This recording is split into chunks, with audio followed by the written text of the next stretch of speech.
segunda a quinta, sexta, sábado, domingo, saiu para ir uma congregação pequena no fim do mundo, onde não tem rabino e seu rabino lá. O meu caso foi em Natchez, Mississippi. Natchez, Mississippi é um lugar fabuloso porque a sinagoga, uma das 34 sinagogas originais que se reuniram para criar a Union of American Hebrew Congregations, que é a associação de todas as sinagogas reformistas dos Estados Unidos. A sinagoga, no momento, Natchez, teve 400 famílias judias, então uma sinagoga monumental. E agora, com, sei lá, uns 500, 600 assentos, né, no santuário, e naquele então, Natchez tinha 12 ou 13 famílias judias, em total menos de 25 judeus. Quando o rabino ia lá, aí tinha um pouco mais de atividade, o pessoal ia. E quando o rabino não ia, tinha um sujeito chamado Martin Nathanson, que fazia o serviço, e tinha duas outras mulheres que iam, a Zelda Milstein e a irmã dela, que eu não lembro o nome agora. E então você imagina, sexta-feira, santuário enorme, o velho fazendo serviço aqui, uma sentada lá, uma sentada lá, elas não sentavam juntas. Elas sentavam no lugar onde estavam acostumadas a sentar com a família delas. Aí, e essa sinagoga, que chama Natchez, Mississippi, é um lugar super legal, histórico, tem essas casas de plantations, casas dos fazendeiros do sul, de escravos, não sei o quê. Super legal, tem um lugar de muito turismo, recebe muito jornalista. E aí alguém perguntou para a Zelda, por que você vem? Parece, né, ter um serviço, um santuário enorme, só o sujeito fazendo serviço em dois, mas parece tão divertido como dançar com a irmã, né? Então eu perguntava para ele, por que você vem? Você gosta de vir? Ela falou, não necessariamente, eu odeio ele, eu acho chato. Mas, por que você vem? Ela falou, sabe por quê? Porque eu tenho medo, se eu deixar de vir um Shabat, a coisa acabe e quando eu quiser vir no outro, não vai ter mais. Ou seja, eu acho que eu realmente valorizo muito o esforço do Charlton, né, da Camila, da família dele, de todos vocês, mas para criar uma congregação você precisa de todo mundo. Né, enfim, é isso aí. Esse é na Zelda mesmo. Bom, trocando de assunto. Charlton me disse para falar sobre o judaísmo hoje, não sei o quê. Isso me lembrou parte também. Cadê o José? José está lá. Ele estava falando sobre como as pessoas não sabem a origem das coisas, que o pessoal faz. Porque no Marrocos o cemitério não tinha árvore, então o meu cemitério não tem que ter árvore. Isso me lembra uma história, né, de uma menina que viu a mãe cozinhar peixe para o Shabat. O que a mãe fez? Foi no mercado, comprou o peixe, pegou o peixe, cortou a cabeça fora, cortou o rabo fora, né, colocou para assar, pôs para assar no forno. Aí a filha pergunta para a mãe, mãe, como é que é isso? Por que você corta o rabo e a cabeça? Muda o gosto? Se você assar com a cabeça, explode? A mãe falou, não sei, vai perguntar para a tua avó. Ela vai perguntar para a avó e diz, vó, por que você corta o rabo? Não sei, porque minha mãe fazia assim. Essa menina é sortuda, né? A bisavó ainda estava viva, a bisavó tinha vindo da Polônia. Então ela foi ver a bisavó lá no Lar dos Velhos, aí perguntar para a bisavó, por que você corta, quando você cozinha o peixe, por que você corta o rabo e a cabeça? Olha, quando a gente veio da Polônia, a gente era muito pobre. A gente morava numa casa pequenininha. E tinha um forno, né? E a gente só tinha uma assadeira pequenininha. E quando comprava o peixe, se eu deixasse o peixe inteiro, pingava do rabo e da cabeça, não fazia uma fumaça, sujeira. Por isso que eu sempre me acostumei a cortar o rabo e a cabeça. Então, a questão é que muitas das práticas judaicas que a gente tem hoje, que a gente considera, você não pode ser judeu se você não faz tal coisa. No meu horário eu faço o que eu quero. Né? Muito mais do que vocês roubaram metade da minha hora. Eu te dei mais meia. Tá bom. Então, eu preparei um estudo que eu usei durante Hanukkah. Faz pouco eu tentei passar para vocês pelo computador, mas não deu. Que é sobre trazendo Hanukkah por uma luz diferente. Se você perguntar para qualquer um como o Hanukkah começou, e a ideia é tentar mostrar para vocês, baseado nos textos, o que é o que, qual é a essência de Hanukkah.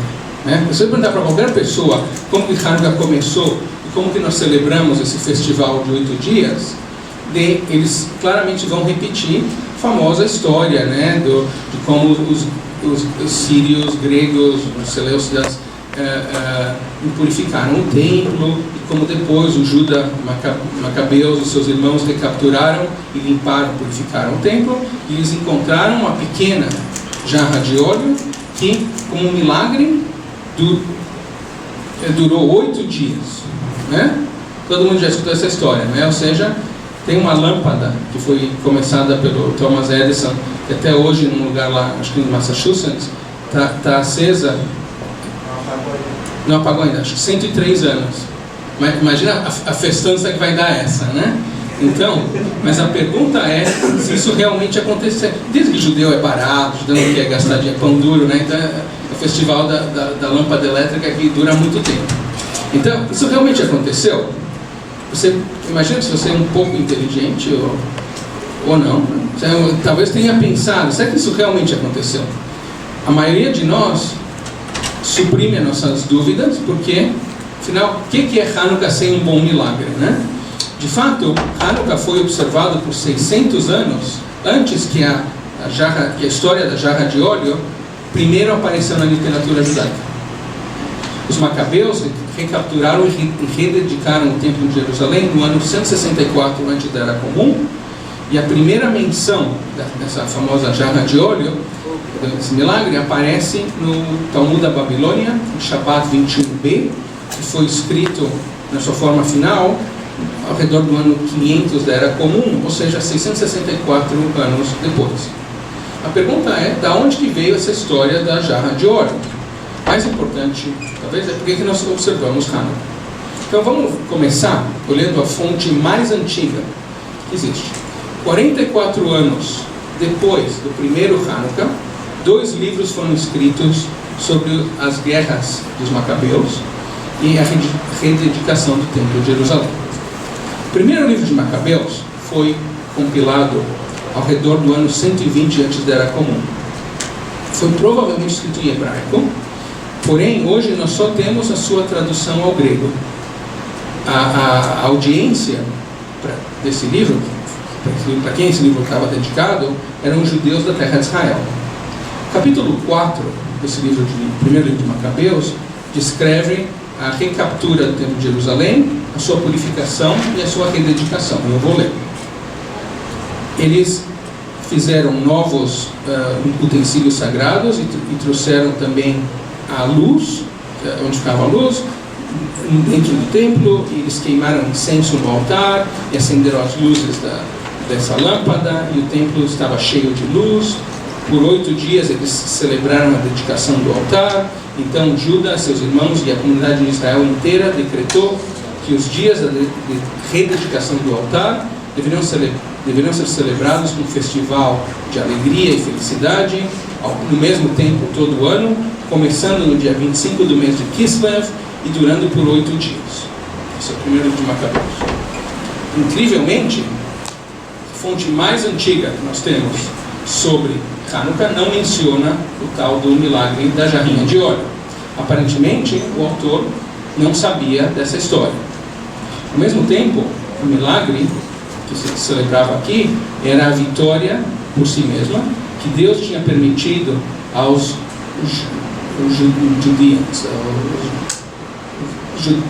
judeus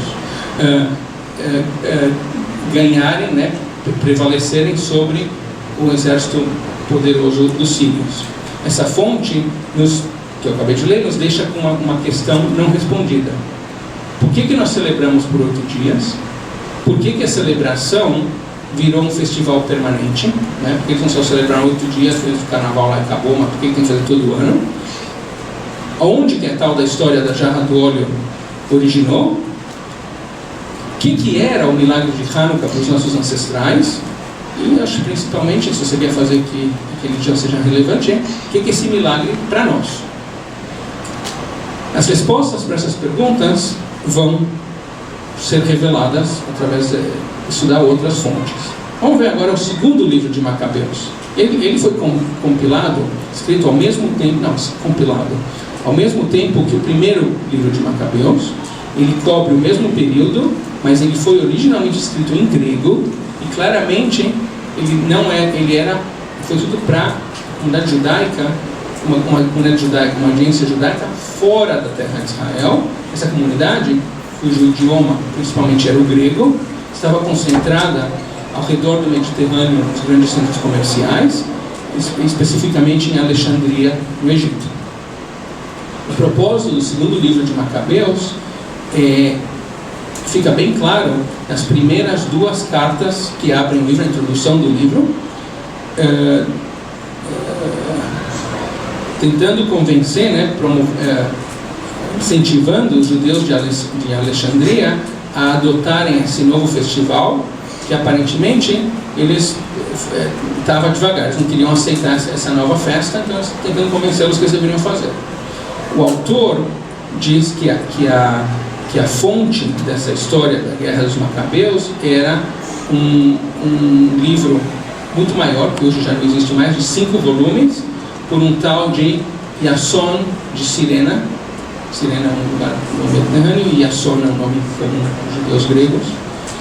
No capítulo 10 do segundo livro de Macabeu descreve a purificação do templo e acrescenta algumas informações importantes que não aparecem no primeiro livro.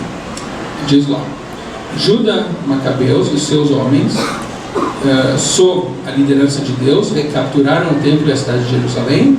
Depois de purificar o templo, eles fizeram outro altar. E eles bateram uma pedra na outra para fazer um novo fogo e ofereceram sacrifício e incenso. Eles acenderam as luzes. No aniversário, nesse mesmo dia, ou seja, esse dia todo ano, o templo, na mesma data que o templo tinha sido impurificado, 25 de Kislev, agora eles purificaram o templo. Eles celebraram com muita alegria por 8 dias, da mesma maneira que se celebra Sukkot, sabendo que alguns meses antes de Sukkot, eles não tinham tido a possibilidade de celebrar Sukkot no templo, porque tinham passado o festival, festa de Sukkot, escondidos como animais selvagens nas montanhas e nas cavernas. E por isso é que eles foram carregando lulava, o etrog, essas coisas de Sukkot, e cantando hinos de louvor, que é o Hallel, para aquele que tinha dado a vitória para eles e que trouxe a purificação do seu templo. E aí, com um voto da comunidade, eles decretaram que toda a nação judia deveria celebrar esse festival nesses dias todos os anos. Essa fonte que eu acabei de ler para vocês ainda omite a jarra de óleo, porém ela explica, nos revela parte do mistério. Agora nós entendemos o que aconteceu no primeiro Hanukkah 2000 anos atrás, em 164 antes da Era Comum. O festival de Sukkot era provavelmente a festa judaica mais importante do ano judaico, especialmente para os fazendeiros judeus. Nas fontes judias, na Torá, ele é chamado Hechag, a festa. Tem festa, essa é a festa. Rosh Hashanah e Yom Kippur, hoje são tão importantes, não eram festivais de peregrinação e só chegaram a ter uma importância que eles têm hoje depois da destruição do segundo templo, no ano 70 da Era Comum. Em Sukkot, porém, grande número de judeus viajavam para Jerusalém para dar graças a Deus pelas colheitas que eles tinham recolhido, e eles estavam sempre mais preocupados com o futuro do que com o passado. Eles estavam mais preocupados com a colheita do ano que vem, os grãos e as frutas que iam mantê-los no próximo ano. Em Sukkot, a reza mais importante para esses fazendeiros, esses agricultores, que era Tefilat HaGeshem, colhidos. Sem a chuva, estavam perdidos. Sukkot atrasado. Sukkot daquela primeira celebração, os 8 dias, recitar o Halel, os salmos de louvor, acender luzes, né, eventualmente em cada lar. Então, vamos ver. Como que esse primeiro festival foi chamado? Qual foi? Unirem em observar o novo festival de Sukkot em Kislev. Como nos Estados Unidos se fala Christmas in April. Entendeu? Isso aí, Christmas in April. Natal em abril. Então, o primeiro nome do festival era Festival de Sukkot em Kislev. E começa assim: dos judeus de Jerusalém e Judeia para os nossos irmãos no Egito, Shalom. Que Deus os bendiga. E aí vem aquele monte de saudações que é comum em tipo de carta e alusão a eventos históricos. E agora nós pedimos para vocês para celebrarem Sukkot no mês de Kislev.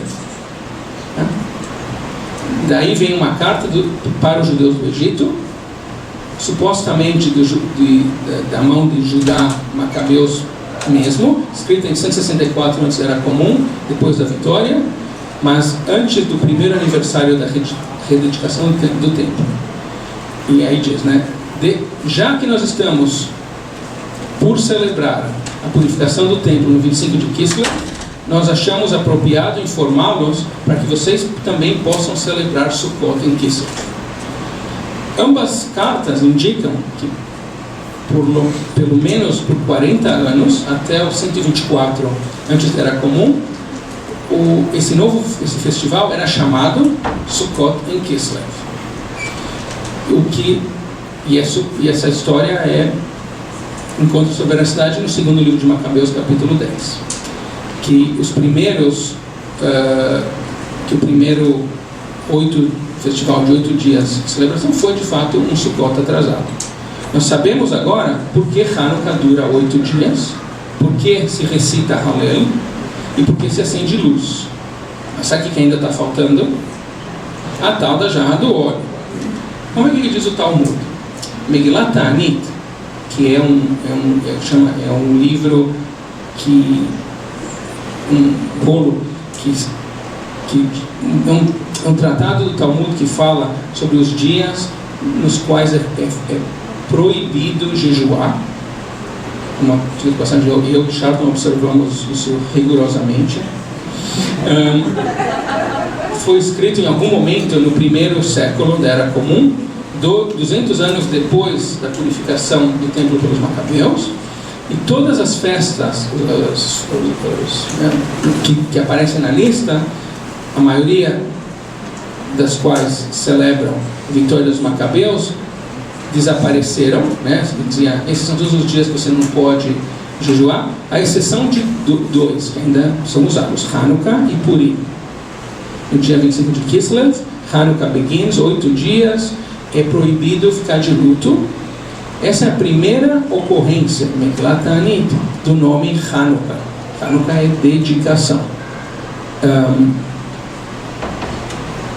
Esse nome Hanukkah é associado ao festival macabeu de purificação.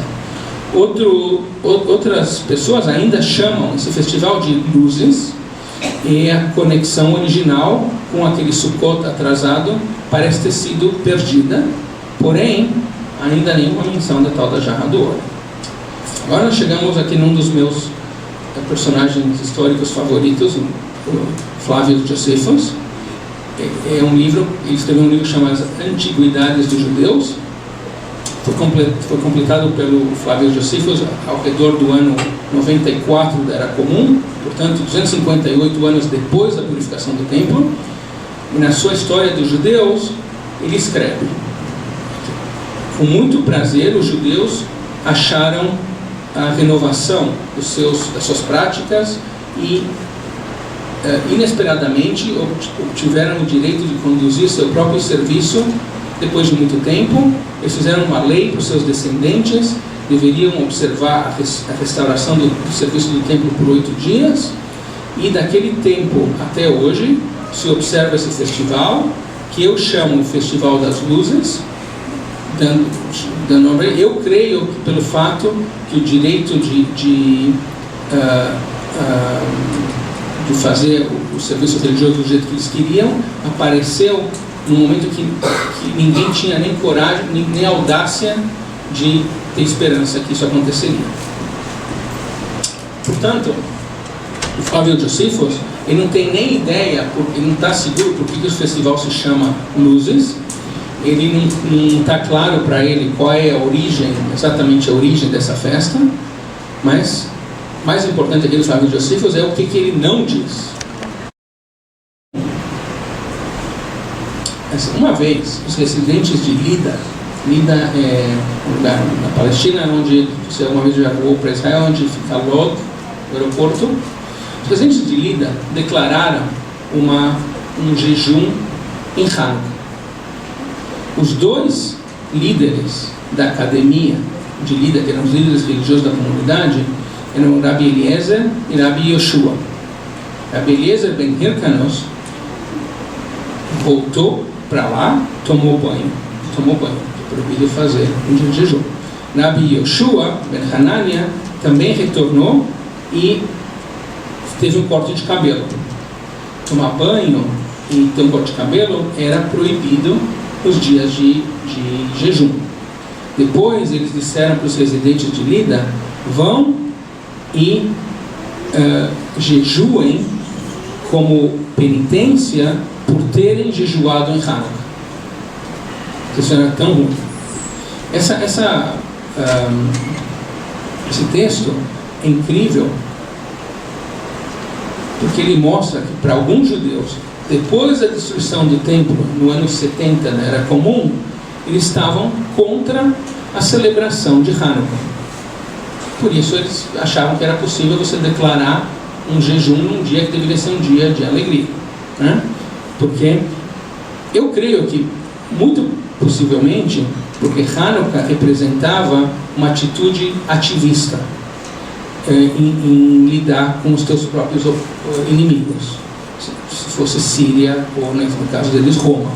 E o ativismo interferiria com a atividade lucrativa comercial, uma atividade comercial lucrativa pela qual Lida era famosa.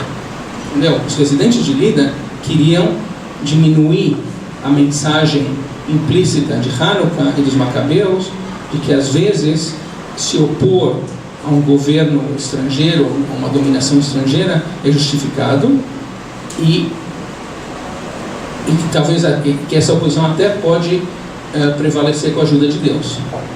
Ou seja, os mercadores dizem: não, fica quietinho, não fala mais de Hanukkah, não vamos incomodar os romanos, isso vai atrapalhar o comércio. Rabbi Eliezer e Rabbi Yoshua, ambos oponentes de Roma e líderes da academia de Lida, pelo seu próprio exemplo, tomando banho, cortando o cabelo, declararam a oposição desses passivistas, não pacifistas, passivistas, dois times, ativistas e passivistas, que tentaram eliminar Hanukkah e aceitar o jugo romano. O approach ativista depois chegou ao seu máximo no tempo do Rabbi Akiva e na revolta do Bar Kokhba, que aconteceu no ano 132 ou 135 da Era Comum. Notem que ambos, tanto, se vocês estavam prestando atenção no Seder, tanto Rabbi Eliezer ben Hirkanos como Rabbi Yoshua ben Hanania estavam presentes no famoso Seder de Pesach, que na Haggadah que Rabbi Akiva teve em Bnei Brak. Alguns dos historiadores sugeriram que, na verdade, aquele Seder de Pesach não era um Seder de Pesach, era uma reunião, pessoal planejando a revolta contra os romanos. Isso é uma outra história, um dia eu conto para vocês. O Seder não é o Seder. O Seder não é... O Seder é uma atividade revoltosa. Mas, enfim, ativismo versus passivismo, oposição versus acomodação, são dois métodos diametricamente opostos em lidar com uma dominação estrangeira hostil e dividiriam o povo judeu nos próximos 2000 anos. Em alguns momentos, em alguns lugares, uma perspectiva prevalecia sobre a outra. Os ativistas às vezes até eram pacifistas, buscando uma oposição não violenta contra um governo autocrático. Os passivistas tinham medo que mesmo uma oposição não violenta poderia causar a raiva do autocrata, do governo, e sempre buscavam o caminho de acomodação a qualquer custo. Essa, de fato, essa tem sido, historicamente, se fez mais. Do 5º século na Palestina e na Babilônia, sempre uma dessas opiniões prevaleceu. Os judeus da Palestina, por uma variedade de motivos, continuaram a encontrar um grande número de ativistas entre a sua população, com exceção, evidentemente, da população de Lida, que eu contei para vocês no Talmud. Em geral, isso tomou a forma de uma literatura muito sutil que tirava sarro ou criticava o opressor. Os judeus da Babilônia, por outro lado, talvez porque as autoridades da Babilônia eram muito mais esclarecidas e deram para os judeus direito de autogovernança, e, em geral, favoreciam a acomodação, o passivismo. Daí vem uma coisa muito famosa no Talmud, em Baba Kama 113a, que diz: Dina de Malchuta Dina, a lei do país é a lei para você. Você tem não só a obrigação de observar a Halachá, mas a lei do país que você está também.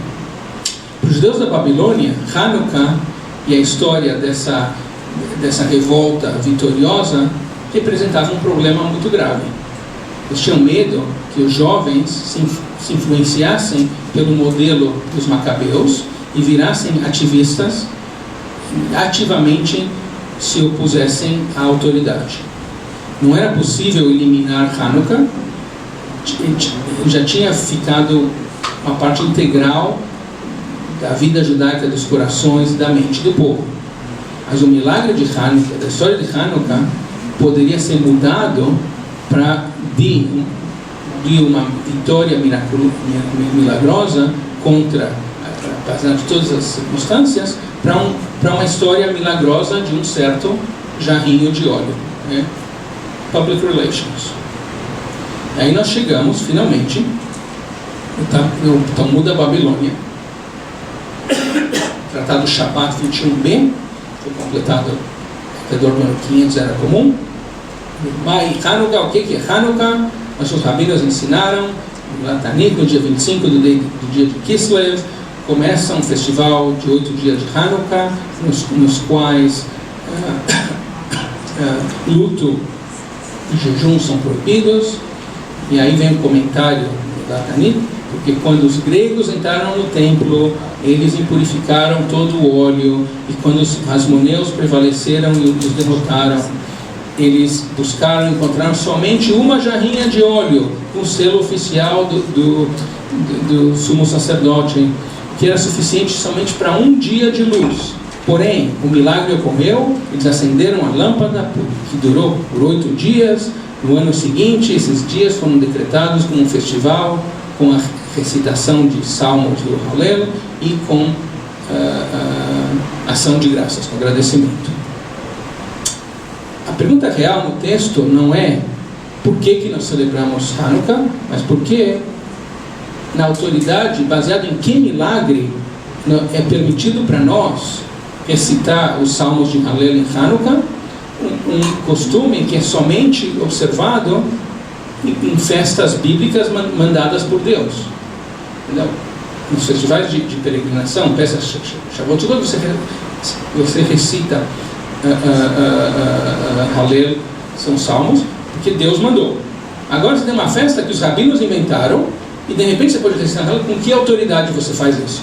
A resposta é o famoso milagre do jarrinho de óleo, que foi ou tomado emprestado de alguma outra tradição ou inventado para a ocasião.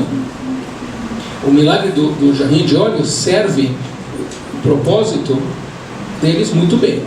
O milagre agora não é a vitória do ativismo, mas uma pequena jarra de óleo. Isso, de uma maneira com sucesso, diminui, né, dilui, obrigado, muito a ideia de algum jovem babilônio querer ser um ativista e causar problema. Esse passivismo pacífico, essa acomodação pacífica, tem que ser preservada para manter a comunidade judaica na Babilônia. Porém, a história não foi aceitada pelos judeus em todos os lados. Na Palestina, 300 anos depois, com a sua longa história de ativismo, outra explicação foi dada, oferecendo autoridade para recitar, tentando explicar por que você recita Hallel. E aqui vem o Talmud da Palestina, que diz, por que Hanukkah? Pesita Rabate, que é um Midrash completado no ano 847 da Era Comum, pergunta: por que as luzes são acesas em Hanukkah? Quando os filhos do sumo sacerdote Hasmoneu foram vitoriosos sobre o reino da Grécia, como já foi profetizado no verso em Zacarias 9:13, os homens de Sião lutarão contra os homens da Grécia. Quando eles entraram no templo, eles encontraram 8 espadas de metal que eles fincaram no chão e acenderam luzes nelas. Com que autoridade o Hallel é recitado? Porque um dos salmos de Hallel diz, Salmo 118, o eterno Deus nos deu a luz. Fraquinho. Esse autor aqui não tem vergonha, não fica envergonhado com o ativismo dos macabeus. De fato, ele até mesmo assume que os Hasmoneus eram originalmente sumos sacerdotes, que provavelmente não é verdade. Para esse autor da Palestina, escrevendo 350 anos depois da história babilônica do tal do jarro de óleo que foi publicada, a autoridade para recitar Hallel não é o óleo milagroso, porém a autoridade de Deus, como já profetizaram nos 2 versos da Bíblia. Nos próximos 1000 anos ou mais, judeus em situações difíceis em diferentes partes do mundo escolheram o caminho, a atitude passivista de acomodação e sobrevivência. Houveram exceções notáveis e agora fica cada vez nós sabemos mais sobre eventos, sobre revoltas judias, por exemplo, durante o Holocausto. O Estado de Israel, que é um milagre moderno, não teria sido criado senão pelo retorno, começando no século XIX, do sionismo e a restauração desse ativismo macabeu como uma opção judaica válida. Nos nossos próprios dias, o ativismo, em geral a busca da paz e do pacifismo, tem reacendido a luz dos macabeus e restaurado o significado e a mensagem de Hanukkah, que para chegar aos nossos goals e aos nossos sonhos, para trazer liberdade para os oprimidos, esperança para todos que estão em desespero, nós temos que buscar ativamente trabalhar pela nossa causa. Nosso milagre somente vai ser atingido quando os poucos, os fracos, os justos triunfarem. É isso aí. Perguntas, comentários, reclamações. Um de cada vez. Diga.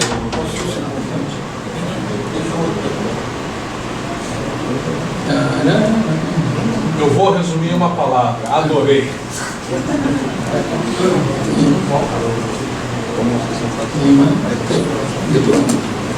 Eu tenho outro estudo que eu... Depois da Babilônia, outros eventos aconteceram. Quer dizer, depois da revolta macabeia, outros eventos aconteceram. O último deles, que nos trouxe até aqui, foi o Bar Kokhba, aquele assunto que a gente tocou ontem, falando sobre o ódio contra o judeu. Quando você fala que o sionismo restaurou a nova, velha forma de atividade comunidade judaica contra. Eu concordo com você. Você não sabe o que eu vou falar. Nada se cria, tudo se copia. É, lógico. Então, a pergunta que eu faço é a seguinte: qual é a afinidade ou quais são as diferenças, e é isso importante para você colocar a tua opinião para as pessoas ouvirem, entre o comportamento do Estado de Israel em face do mundo e o comportamento dos judeus nas suas comunidades ao redor do mundo? Quais são as diferenças para o tempo dos Macabeus e quais são as semelhanças para o tempo dos babilônios, e não só dos babilônios, mas também da forma pela qual os rabinos do primeiro século, depois da destruição do templo em diante, do segundo templo em diante, começaram também a usar esse comportamento aí de abaixar a cabeça. Você sabe que a beleza da nossa relação é que você pergunta o que você quer e eu respondo o que eu quero, né? Então, quando eu ensino meus alunos... A beleza da nossa relação, na verdade, é que nenhum de nós dois pode engravidar. Realmente, tem um filhote entre mim e você, essa filha do cão. Mas então, é o seguinte, quando eu falo... Eu tenho vários comentários sobre isso aí. É o seguinte, primeiro, e talvez a minha posição é extrema, mas quando eu falo com os meus alunos grandes, eu digo para eles que a maior mitzvah que eles têm é poder votar. Você tem que participar ativamente do processo político. Porque você não tem que esquecer que, por exemplo, que Hitler chegou ao poder democraticamente, e tudo que Hitler fez foi legal. Não legal, joinha, né? Foi legal dentro do... Estava na lei. Nada que o nazismo fez foi ilegal. O fato que a lei era imoral é outra história, mas era legal. Então você tem que participar ativamente do processo legal. Então, e eu acho também que nós, como judeus, e para mim, judaísmo é religião. Eu acho Israel legal, a gente vê lá várias vezes, mas eu não me sinto nem responsável pelo que Israel faz. E isso talvez é uma diferença muito grande entre eu e você, é que eu moro num país que eu me sinto que para mim ir para Israel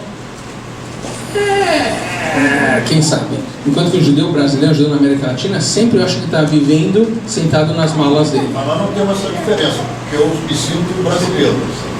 Já tive todas as oportunidades que você puder sonhar em fazer a minha viagem para Israel definitiva. E só saio daqui, obrigado, e se sair vou para Nova Zelândia, eu não vou para Israel. Você será sempre bem-vindo no Kansas. Tem Casa Grande, enfim, Casa Grande, Senzala, tem tudo. Então, eu acho o seguinte, como judeu que mora nos Estados Unidos, eu tenho muitas loucuras, tem sempre vários passaportes no cofre, dinheiro, moeda de ouro para poder escapar. O problema é que eu vou escapar para... Se a coisa estiver feia para os judeus nos Estados Unidos, para onde que eu vou ir? Canadá ou para o México? Entendeu? Porém, dito isso, eu acho... Se tiver feio lá, que vai estar bem pior. Esse é o problema. Mas que eu tenho. Parte do jeito que eu cresci. Mas eu acho que o judeu da diáspora não tem o direito de criticar o que Israel faz. Acho que no final você não é parceiro, né? O que o governo de Israel faz é problemático quando eles fazem alguma coisa que nos afeta. É problemático quando o imbecil do Benjamin Netanyahu vem falar no Congresso norte-americano e criticar o presidente e criar uma situação difícil para os judeus americanos. Isso eu achei assim, absurdo. Mas, na verdade, eu não me sinto responsável pelo que Israel faz. Você aceita o diálogo agora? Sei tudo que você quiser. Presta atenção numa coisa. Você está fazendo uma incongruência. E essa incongruência não é boa. Diga. Eu vou te dizer por quê.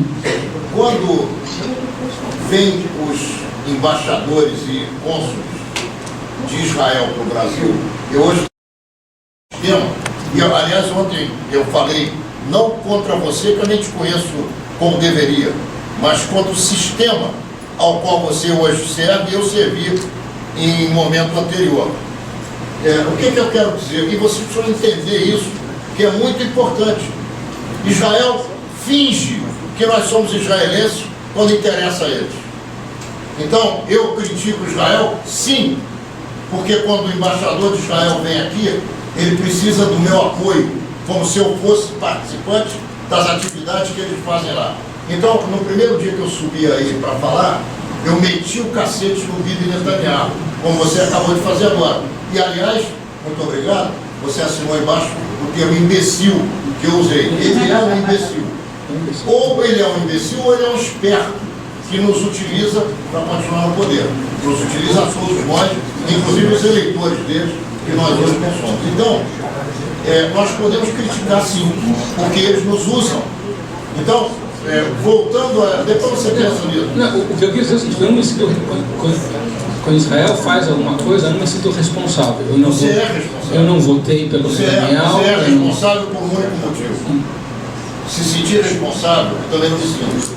Mas quando você anda na rua, as pessoas te apontam como responsável. Então você passa a ser responsável. Infelizmente, acontece isso. Aí que tá, eu acho que essa é a diferença que existe entre aqui, que existe entre aqui e os Estados Unidos. Eu tenho muitos amigos não judeus, muitos, meus vizinhos. Eu pergunto, quando você vê Israel, sem entrar no mérito, claramente a questão de relações públicas e como Israel é mostrado mal na mídia, quando você vê Israel, soldado israelense batendo uma criança, você pensa em mim? Você me sente responsável? O que você está falando? Não, eu não te culpo.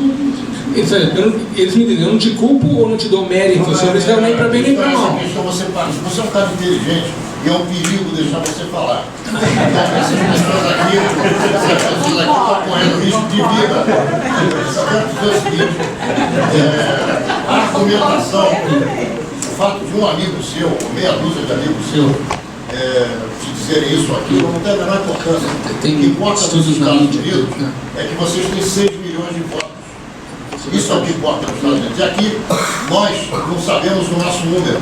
Os paulistas dizem que eles são 90 mil. É mentira. Eles não são 50 mil.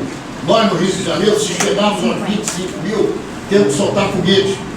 Então, essa história é complicada. Porque se nós somos uma coisa só, a gente tem que criticar e tem que dizer o que pensa. E se nós não somos uma coisa só, a gente não tem que falar em Israel mais.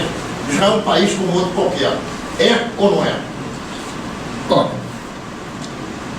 a minha versão do judaísmo reformista é uma que diz que o judaísmo é religião, somente religião. Todo o resto, todos os elementos de etnicidade, de nacionalidade, que nós, pessoas que nascemos judeus, nós temos uma casa judaica, desfrutamos tanto, eu falo muito com a Júlia que desapareceu, sobre isso, são irrelevantes. Se eu não acreditasse nisso, se eu não acreditasse que o judaísmo é somente religião, como eu poderia, em boa consciência, converter todas as pessoas e dizer para eles que são judeus, se eles nunca provaram o arengue que minha avó fazia? Ou se eles não têm uma conexão, eles não têm um tio em Israel.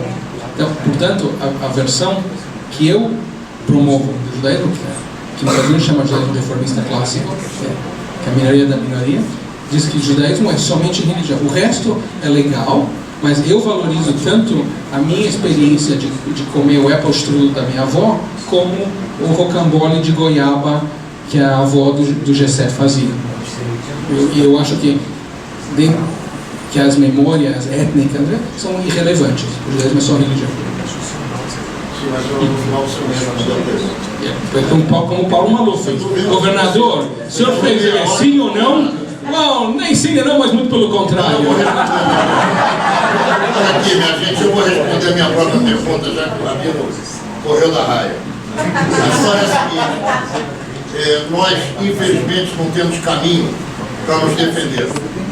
Nós não temos treinamento para isso, nós não temos liderança que nos leve a encontrar caminhos caso nós sejamos perseguidos. E quando vocês, em algum momento, se sentirem perseguidos porque se transformaram em judeus, vocês também serão perseguidos porque a avó dele faz arenque e a de vocês faz goiabada. Então sugiro a vocês que comecem a provar o arenque, que vocês vão acabar gostando. E judaísmo é mais do que só uma religião. Se vocês imaginarem o povo do qual nós queremos descender ou participar, ou ao qual nós queremos passar a pertencer. Então, o que eu quero dizer para vocês? Fiquem atentos, porque quando há qualquer foco de antagonismo ao que nós representamos há 5.000 anos, e vocês passaram a representar, ou passam a representar a partir do momento que vocês se convertem, vocês precisam procurar lideranças que, inclusive, o rabino, ele é enrustido, ele não fala. Pode ser até a liderança dele. Rabino enrustido? Não, hoje em dia, aliás, hoje tinha na internet um debate sobre casamento misto. E eu disse lá, casamento misto hoje é de homem e mulher. Exato. Porque o armário está abrindo e não sabemos exatamente o que vai sair. Então, só para terminar, porque eu não quero atrapalhar aqui a conversa de vocês, é preciso tomar muito cuidado com focos de antijudaísmo. Antijudaísmo que é muito parecido com o antissemitismo, mas que é o antissemitismo atual, porque os árabes também são semitas e eles praticam o antijudaísmo. Muito cuidado com o antissemitismo e antijudaísmo e muito cuidado com o antisionismo, porque o antisionismo é uma caracterização atual do ódio que a Igreja Católica lançou contra os judeus durante 1.700 anos, que anteriormente era individualizado em pessoas como nós e hoje é estabelecido contra o Estado de Israel. Portanto, só para terminar, o que os rabinos fizeram ao longo de 1.700 anos, pedindo ao povo judeu onde ele se encontrasse, de atender a governos, nós só devemos atender a governos que são democráticos conosco. Governos que querem nos perseguir, nós temos que fazer a mesma coisa que os caras fazem no Oriente Médio, no mundo inteiro, quando se sentem perseguidos. Temos que botar para jambrar. Deixa eu... Uma coisa é a mesma que a outra. Foi o que eu falei. Uma coisa igual. Mas você diz que nós não temos que defender Israel? Não entendi. Quando Israel é acusado Defende indiretamente... Israel todo dia. 24 horas por dia eu defendo Israel. Mas só faço isso. Aprendi até com esse cara aqui. Ele é mais novo que eu, mas eu aprendi. Vamos lá, nós vamos para o almoço. Característicos, os alunos têm muito mais evangélicos e cristãos, não é um centro de irradiação comunista, e recebe muito a gente para palestras sobre antissemitismo, sobre Israel, sobre Holocausto, um monte de coisa. Nos últimos 2 anos já temos 5 palestras muito grandes lá. E nessa última foi a primeira sem o sobrevivente do Holocausto. E a gente conseguiu levar a liderança cigana política brasileira, que é a Miriam Stanesco. Só para vocês terem uma ideia do que é essa mulher, ela é uma advogada criminalista, foi a primeira cigana no Brasil que completou o 2º grau, que entrou numa faculdade, chutou o pau da tenda, entrou na faculdade contra toda a comunidade dela, se formou uma advogada criminalista, porque os ciganos achavam que uma mulher entrar na universidade significaria, vou falar francamente, ela dá para todo mundo lá dentro, né? E o conceito da virgindade da mulher entre os ciganos é a ferro e fogo. Para os homens é exatamente o contrário, o homem tem que ser uma galinha e as mulheres têm que ser virgens até casamento. Como é que funciona? Eles pegam as meninas que não são ciganos, né? E até hoje a Miriam, ela luta. Vocês não vão acreditar, a gente está em 2015, a luta dela é para... Já? Não, que dia